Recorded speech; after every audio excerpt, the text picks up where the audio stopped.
días, buenas tardes, buenas noches, donde quiera que estén desde la plataforma de la que nos vean. El Pueblo Cuestiona nuevamente con ustedes, Diana Veloz. De igual manera, acompañada como siempre de Pineda López. Pineda, bienvenido. Saludos para todos y para todas. Hoy tenemos la presencia de un invitado, yo creo que estrella. Tras cámara estaban hablando él y Pineda, como se llevan más años, ¿verdad? Yo soy una pinina de la vida. Estaban hablando y es el doctor Adriano Sánchez Roa. Fue senador. Él es agrónomo. Es actualmente el secretario de Asuntos Agropecuarios, me parece, del PLD. Pero yo le voy a dejar a Pineda el honor de que lo presente porque él lo conoció más que yo. Pineda, por favor, dale una bienvenida como se merece a nuestro invitado. Bueno, es una figura conocida en las lides políticas, con una carrera de larga data, como se dice, exitosa, don Adriano Sánchez Roa. Un hombre que se ha caracterizado siempre por ser afable, decente, educado, pero con posiciones políticas definidas. Adriano, yo te decía, fuera de cámara, que hace unas cuantas semanas te había visto, escuchado en un programa de televisión de los pocos que hay en el país, de los que quedan, que tienen contenido, que es el programa de don Bienvenido Álvarez Vega, ese ícono del periodismo nacional que se llama El Espacio, ya tiene muchos años, más de 20 años, 30 años, Enfoque Periodístico. Y Bienvenido Álvarez Vega, con esa sobriedad y esa paciencia que le caracteriza, te sacó una serie de revelaciones que yo mismo me impresioné. Y yo quisiera que esas anécdotas que tú hiciste, la mayoría desconocida por el pueblo dominicano, por el país, tú de nuevo las refrescara y las reprodujera en este espacio, El Pueblo Cuestiona. Bueno, para mí es un gran honor estar aquí en este espacio de una de las personas que la historia habrá de poner en los primeros lugares, o lo tiene, en lo que ha sido el aporte a través del periodismo a la sociedad dominicana. Hercilio Pérez Burgos, hablar del pueblo cuestiona, eso es como decir cualquier frase esa famosa de García Márquez, el pueblo cuestiona. Y yo tuve el honor, siendo un muchacho, que me entrevistara en el programa, en las luchas gremiales y sindicales de los años 80. Luego él me entrevistó que él estaba agarrando a otra persona ya ida, Alberto Menguar, en Sea Jurado. Ahí me entrevistó Hercilio. Y para mí es un honor estar aquí porque estamos en un espacio el cual la democracia le debe, que es el pueblo cuestiona. Bueno, hablar de Balaguer era un hombre intenso. Balaguer era un hombre que trabajaba 20 horas, 18 horas diarias. Como era un hombre que no tenía hogar de familia, era un hombre que siempre estaba trabajando. Dedicado. Cuando iba a su casa, lo que dedicaba era el trabajo. Cuando iba al palacio, el trabajo, en todos los sitios. Entonces, al ser intenso, también los que éramos funcionarios con él tenemos que ser intensos. Porque Balaguer, por ejemplo, a veces él llegaba del palacio a las 11 de la noche, a las 12, ahí mismo revisaba con el general Pérez Bello, con Aníbal Páez, y se inventaba cualquier inauguración de las que estaban pendientes. Vamos a inaugurar mañana lo de La Vega, que ya me dijeron que está pendiente. Entonces, a la 1, a las 2 de la mañana, a las 3, llamaba un capitán Vegaso que tenía Pérez Bello, y decía, dice el general, deje ponerle general. Entonces el general me decía, por ejemplo, mañana a las 9 en la Fuerza Armada del helicóptero. Pero eso es una cosa que se inventó después de las 12 de la noche, para el otro día. Entonces ese era Balaguer, un hombre intenso. ¿Qué funciones a la sazón usted ostentaba? Bueno, yo fui director del FEDA y fui administrador del Banco Agrícola. Con el Banco Agrícola tuve una particularidad agradable, y es que al tener, me tocó el último periodo que él tuvo de los 2 años. Yo ser el agrónomo, y los 2 ministros de Agricultura que él tuvo en ese periodo no eran agrónomos, yo muchas veces traspasaba más de lo que era el Banco Agrícola. Un Banco Agrícola fuerte en su momento. El Banco Agrícola en ese momento tenía el proyecto de la Cruz de Manzanillo, tenía el seguro que hoy es Agrodosa, tenía el fondo FIDE. Fue una época en la que se trabajó. Sí, tenía el programa del arroz, sí, que era tenía más dinero el arroz que lo que tenía el Banco Agrícola. Entonces, había que ser intenso. Dentro de eso estaban todas las anécdotas que se daban, porque Balaguer no fue una persona común, muchas cosas que se daban. Pero también me tocó el periodo anterior, que era el periodo que yo estaba en la izquierda, que ahí es que se refiere lo de el programa con Bienvenido. Sí. Bienvenido, hacemos siempre unos programas hablando de eso. Ocurre que esos años fueron años también muy difíciles a nivel mundial y nacional, los años 80. En los años 80, que yo venía como joven al fin de estando en la izquierda, y yo estaba bien cerca de Fafa Tavera, que era mi protector, de Cucuyo Báez Pérez, que está vivo, Sí. De Platón, que acaba de fallecer, del sindicalista, para mí, los dos sindicalistas más grandes para mí, Francisco Antonio Santos. Antonio Santos y Julito de Peña Verde. Julito es que me saca casi de Elia Piña. Entonces, Julito, ídolo de tiempo. iba de tiempo, Claro. de los grandes. Entonces, estando cerca de ellos, conocía cosas y participaba. La anécdota que yo le decía Bienvenido era que ocurre que Fafa era un hombre de visión, porque está, y habla todos los días en los medios, de visión. Y Fafa se inventó que Moisés Blanco Genao, también de los grandes izquierdistas, y ya fue, ese se falleció de tiempo, Fundadores del SPD. penetrara, él era agrónomo Moisés, penetrar al BI. Hizo que él entrara al BI como si fuera un colaborador, un empleado, pero era un izquierdista. Entonces, dentro del BI, él logró unos contactos para hacer pasar como si fuera un técnico a la República Dominicana, el segundo hombre de la OLP. La OLP, hay que decir que es la organización más fuerte frente a Israel. Eso es un frente que... Sí, ya lo- sé Arafat. No, lo que hoy se habla de Ucrania está muy por debajo de la OLP. El segundo hombre, que el primero era Yasser Arafat. Pues cuando él viene aquí, él se reúne con un grupo selecto en la Sánchez con Virginia, allá en Ciudad Nueva, que ahí es que estaba el local del bloque. Y Fafa me dice, tírale foto. Bloque socialista. Bloque socialista.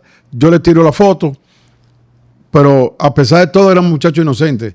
Yo agarro mi rollo porque no había internet ni nada de esto, ni digital, nada de eso. No, recordemos que a los años 80. Bueno, 80, yo agarro mi rollo y voy y lo llevo a Fotosol para que me lo revelen, porque no había otra forma. Cuando yo dejo el rollo ahí, eso duraba una semana, yo me voy a San Juan, donde yo trabajaba. Estaba en San Juan y pendiente venía a buscar el rollo. El director regional me mandó a buscar su despacho. El director regional era Fernando Durán, el administrador de Banco Agrícola. Oye, y me dice, mira lo que te mandó Hipólito, me pasó el sobre. Cuando yo cojo mi sobre de foto y lo abro, exactamente la foto del comunista escondido que estaba, que era el discreto. Dios mío, en la segunda No, eso, figura no, pero de la eso- OLP. No, porque eso es que eran épocas que mataban. Sí. A mí me salvó que los organismos de seguridad le dieron el rollo a Hipólito, a ver si Hipólito me machacaba a mí.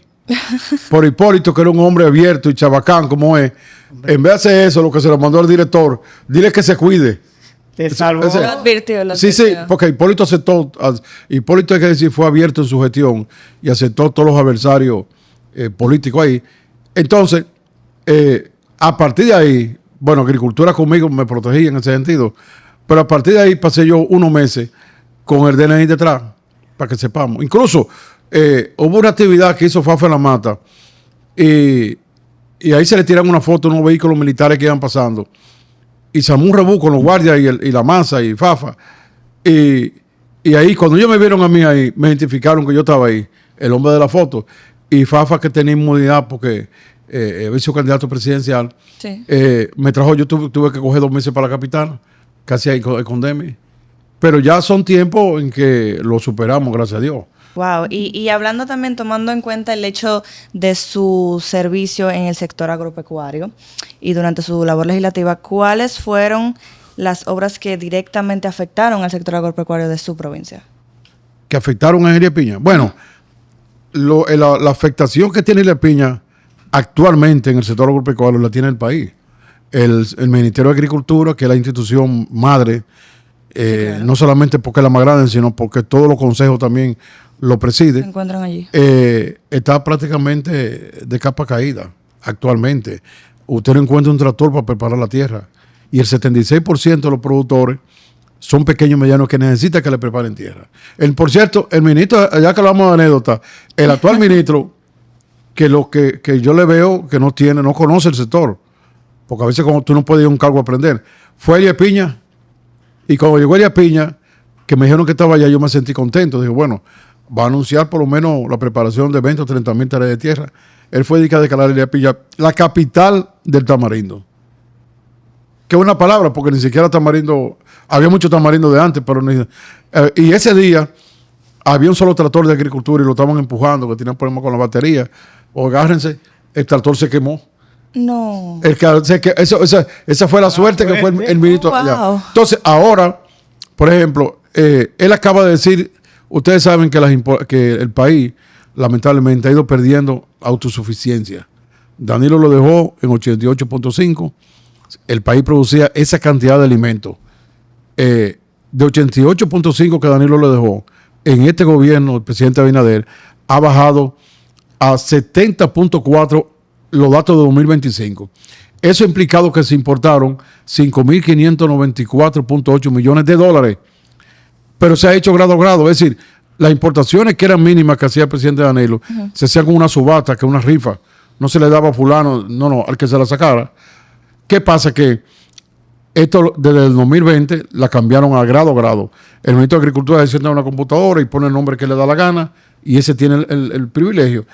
¿Qué ocurre? Que este ministro acaba de decir que se acabaron ya la mafia en las importaciones. Es decir, él está diciendo, el ministro nuevo que tiene 6 meses, admitiendo que en estos 5 años ha habido una mafia y que con él se acaba la mafia.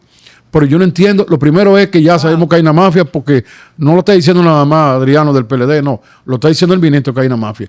Pero la mafia que él dice que ya se acabó, no se acabó nada, porque él acaba de importar 2.200 millones de dólares en alimentos. Ese que habló de la mafia y no lo dio por subasta, le dio grado a grado. Es decir, él siguió la mafia. Dice que se acabó, pero no se acabó nada. Él la siguió porque incluso el ritmo que lleva ahora junio es un ritmo mayor que el año pasado. Parece que él va a superar la mafia, el ministro actual. De manera que yo nunca es tarde.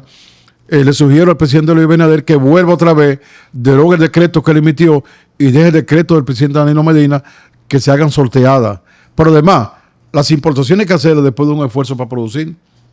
Si usted no produce, tiene que importar, pero si usted puede producir, no hay por qué importar. Y aquí yo veía, por ejemplo, ahora mismo se está importando 278 millones de dólares en carne de pollo, de cerdo. 125 en carne de pollo. De la peste que la manejaron muy mala. En pollo, donde hay una gran capacidad instalada, 125 millones de dólares, incluyendo ahora enero y febrero que importaron pollo, para que bajaron en el precio, pero el precio se ha quedado en 88 pesos la libra. Congelado. Se ha quedado ahí, pero él encontró, fue en 44 la libra en el 2020. Es decir, hoy se vende el pollo, el doble. Casi el doble. Ha subido en este gobierno. Pero tú tienes también la importación de habichuelas.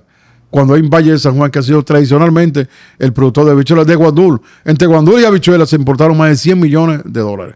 Pero tú tienes la importación de leche, de maíz, 395 millones de dólares, casi 400 millones de dólares. Cuando el maíz es una planta que se produce en cualquier sitio. De manera que eso afecta a Elías Piña y eso afecta al país entero. Nosotros, ayer me llamaba una persona de Ocoa, preocupado, porque están como quitando muchos vehículos que financian y quitando propiedades. Y entonces estamos hablando de que el gobierno debe tomar alguna medida. Yo le dije alguna medida que tomó Balaguer en su tiempo y la voy a decir aquí como una sugerencia. El 95, en el 96, algunas bancas privadas estaban quitando fincas. Y Balaguer lo que hizo fue que le dijo al Banco Central que coordinara con la banca privada para que pararan quitarle fincas, le dieran 6 meses a esos deudores y que entonces el gobierno tratara de ayudar a los productores para que mejoraran y pudieran pagar. Yo digo que el gobierno hoy está trabajando sin darle prioridad a la producción de riqueza. Usted no puede estar gastando si no produce. Por ejemplo, el sector agropecuario, que produce riqueza, si se pone a producir y otros sectores que producen, la manufactura, etcétera, la cosa puede cambiar. Se pudiese nivelar un poco más. Bueno, por ejemplo, yo te voy a decir, en estos 5 meses, un estudio que hizo la CRE dice que la mayor exportación de estos 5 meses fue un 22% a los combustibles, un 18% a los alimentos, oye bien, cuando tenemos tierra por todos lados. De manera que yo le sugiero al gobierno que concentre más esfuerzo, más trabajo al sector agropecuario, pero que lo haga por un método que ayude. A mí que me ha tocado tantos años trabajar desde la gente de área, arriba, en el medio, me doy cuenta que cuando usted le garantiza a un pequeño productor de 10 tareas que no tiene otra cosa que eso, ni siquiera con qué comer, y usted le rompe la tierra y le da la semilla, como se hacía siempre. Y como hacen ahora mismo Estados Unidos hace eso, y lo hace Europa, es decir, los que compiten con nosotros lo están haciendo. Si usted hace eso, el productor siembra. Vamos a poner ese productor a sembrar. Ponerlo a trabajar, por decirlo así. Y hablando desde su posición como secretario de Asuntos Agropecuarios del Partido de la Liberación Dominicana, ¿qué usted sugiere para que se tomen un poco de medidas y que la vida en sí, la canasta básica, no sea tan cara? Porque usted publicaba un artículo, y le voy a interrumpir un poco, diciendo que el arroz es lo más caro que hay. Claro. Y que ya es una cosa de que la canasta básica está ya, o sea, sobresaltada. Entonces, ¿qué diría usted desde su posición para que el gobierno tome un poco de medida y que no sea tan cara la canasta básica? Mira, el costo de la vida ha subido demasiado. El arroz costaba 21 pesos, cuesta 45, la misma calidad, un arroz selecto, nota premium, y así han subido todos los productos. Yo lo que le digo al gobierno, lo primero es que hay que sembrar. Si usted siembra y se produce, los precios bajan. Porque cualquier producto que llegue al mercado en una oferta grande, tiene que bajar el precio, baja. Ahora, para sembrar, si a mí me tocara, por ejemplo, si me dijeran, toma tú la medida, por ejemplo, lo primero que yo hago es que me reúno con las empresas que venden tractores. Y les tomo a crédito, si hay dinero con el dinero, 600 tractores para que lo tengan todas las regionales y todas las provincias de agricultura. Igual con los motores, los agrónomos están a pie tú no vas a trabajar. Igual con camionetas. Producir materiales de siembra. A propósito de los agrónomos, ¿qué ha pasado con el aumento? Voy para allá entonces. Voy para allá, sí. Que Tito Hernández... Lo voy a incluir en la respuesta. Yo agarraría y le pusiera condiciones a los agrónomos. Ahora, en la respuesta tuya, para poner en condiciones de trabajar, el elemento esencial, quien representa a las instituciones del Estado, es el agrónomo. Es decir, cuando hay, por ejemplo, una zona agrícola, ¿quién es que va para allá? No va un político, no va el sacerdote, no va el maestro, no va el médico, va el agrónomo. Entonces, si usted tiene un agrónomo, ahora mismo nosotros tenemos 1.700 agrónomos en condiciones de pensionarlo. Ya dieron sus 30 años, sus 40 años y no tienen condiciones para montarse en un motor y allá. Pero nosotros tenemos cientos y cientos de agrónomos nuevos, graduados, porque en este gobierno no han estado nombrando los agrónomos y se van graduando todos los años. Se han acumulado. Entonces, lo primero es que hay que darle la pensión que se espera por hora, porque la AMPA y Tito Hernández, que es el nuevo presidente a través de la AMPA, vio al presidente, le llevó... A través de Hipólito Mejía. Hipólito Mejía, correcto, fueron allá, a través que fue el segundo presidente de la AMPA, Hipólito, en los 12 años. Entonces, ellos están esperando la pensión de unos 1.700. Si esa pensión se diese, que es lo que debe hacer si yo fuera, se la entregara, y se nombra lo nuevo, y se le nombran con una mística de trabajo como en la época mía. ¿Qué significa eso? Se le aumenta el sueldo para que el agrónomo viva de eso. Porque cuando usted le paga a un agrónomo 35 pesos, 35,000 o 20,000 pesos, tiene que buscar otro empleo. Fuente de ingresos. Pero si usted le pone el nivel salarial, le aumenta el sueldo a nivel salarial que necesita para mantener su familia, el agrónomo va a irse a trabajar 8 horas, 10 horas. ¿Cuál es el salario en la actualidad? Bueno, promedio. Nosotros, el PLD, ha hecho un estudio. Yo fui secretario de Asuntos Laborales en aquellos años en la AMPA y trasladando esa capacidad adquisitiva del agrónomo que ganaba en esa época 600 pesos, eran más o menos. Si tú trasladas eso ahora le tocaría 120,000 pesos a un profesional agropecuario para que se dedique a tiempo completo. Estamos diciendo, y como en mi tiempo, que usted trabaja desde que llega al campo hasta que sea necesario, que usted trabaja sábado y domingo. Es decir, para integrar el profesional al trabajo, porque las plantas crecen siempre, las plagas están siempre. Es decir, tiene que estar ahí el agrónomo, 120,000 pesos. Que si uno quiere, tú dices, bueno, vamos a pagarle 80,000 y los 40,000 se los pagamos tipo dieta, de manera que si el agrónomo que no fue un día, no gana eso. Exacto. Usted va a ganar 1.200 en cada cada visita que usted hace al campo y pasa de 7 horas, usted tiene esa dieta. Entonces, repito, hay que buscar los tractores, los motores, integrar a los agrónomos en condiciones, porque hoy no están integrados. Hay 612 áreas, lugares donde debe haber agrónomos que no tienen. La mayor parte de los departamentos de aquí están muy débiles a nivel de la capital. Entonces, la otra cosa es los materiales de siembra. En la actualidad, la mayor parte de la gente que siembra con materiales que la buscan, que la compran en los mercados, que no tienen la capacidad germinativa. Porque material de siembra es una semilla con capacidad para ella misma de por sí germinar, con el potencial para dar buena producción, buena calidad. Si usted va a un mercado que lo que hace es que está caliente, viene el poder germinativo. Yo recuerdo en San Juan que habían 2 tipos de fincas. La finca que era para producir, para consumo, el 80% de las bichuelas del país, y casi el 100% de las semillas, por eso eran fincas diferentes, fincas mejor tratadas. Entonces, el gobierno está obligado a preparar el material de siembra en cada sitio.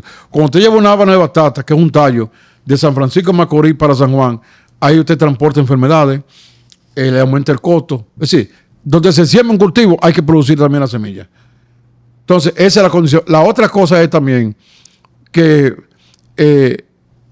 nosotros, el gobierno con las importaciones, lo que está haciendo es protegiendo y ayudando al productor extranjero y al comerciante. Yo digo que para usted darle un préstamo como se lo han dado multimillonarios a los importadores, eso es usted mejor al productor. Al productor Pero local. cuando hacen una tasa cero, que el gobierno lo ha hecho 2 veces ya, por ley, en el Congreso, tasa cero para importar alimentos. Por esa tasa cero no se la da al productor dominicano. Entonces usted está apoyando en demasía al productor extranjero en contra del dominicano. La agricultura, para mí, es la única vía actual. Y ahora que se acaba de aprobar una reforma que acaba de promulgar el presidente, Sí. es la única vía, la agricultura, para multiplicar riqueza y mejorar la situación. Yo he visto que, por ejemplo, Brasil ahora mismo está muy bien con esas condiciones. Está Colombia, está Costa Rica, está Estados Unidos. Son países organizados en ese sector. No, y que apoyan su agricultura, que le dan recursos. Porque, por ejemplo, el presupuesto de este año, 2026, del sector agropecuario, bajó, es menor que 2025. Entonces, así nosotros no vamos a llegar a ningún sitio. Yo oigo al ministro hablando de mecanización, porque él se le pegó a la palabrita, porque piensa que eso suena bien. Y como él tiene una finca, que él sí la puede mecanizar, y habla de que le van a dar 500 millones para mecanizar. Esos son para 13 fincas. Y el país tiene 300,000 fincas aquí. Yo estoy de acuerdo con la mecanización, pero usted no hace nada con ponerse en perfume y sin ponerse la ropa.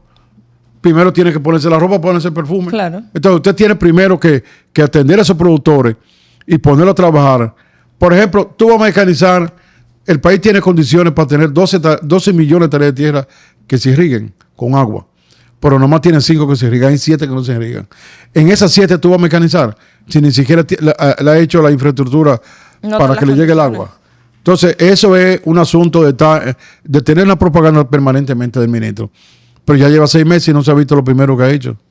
Nosotros criticamos mucho al ministro que se fue. Yo siempre decía de los peores ministros, o el peor ministro que hace que había. Pero ahora nos fuimos de Guatemala, que era ese ministro Limber Cruz, a Guatepeor, que es Olivero. Y- Balaguer decía que el mejor ministro de Agricultura era La lluvia. lluvia. No, es que sin agua no hay producción.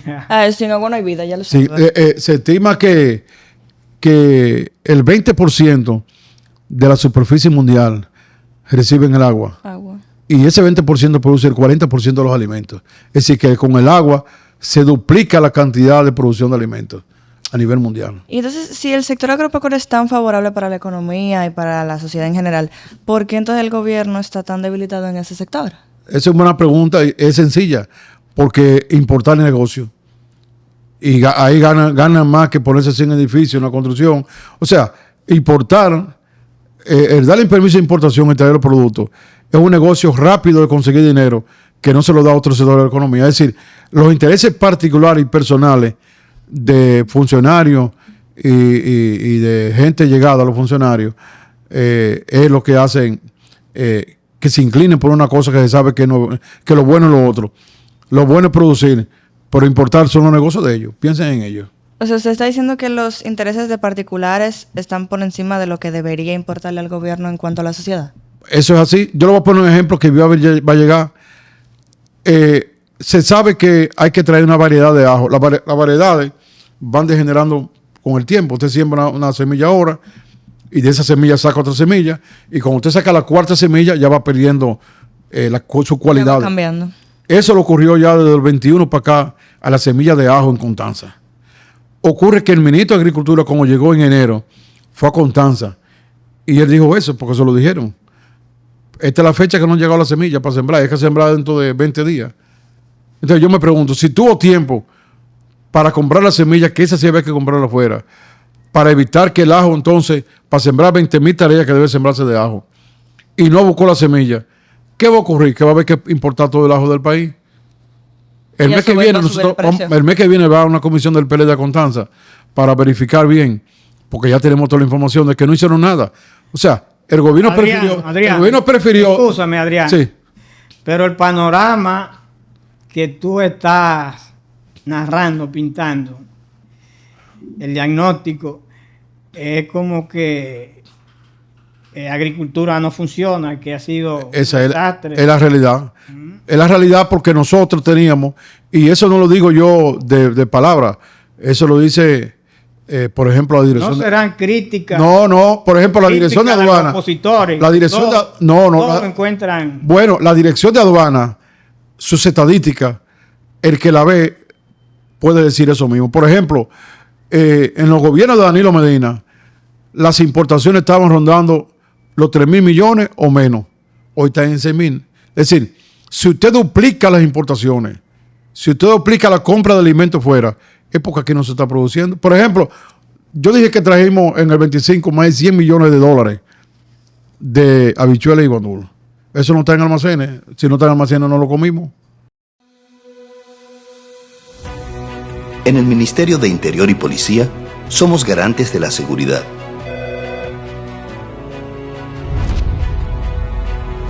Desde la Policía Nacional hasta el Cuerpo de Bomberos. Desde el Programa de Control de Bebidas Alcohólicas hasta Migración. Desde los permisos de armas hasta los de fuegos artificiales. En diálogo permanente con la gente, velamos por la seguridad en hogares, barrios, carreteras y en la frontera. Para que puedas vivir en un país más organizado y seguro. Nuestro interior está mejorando.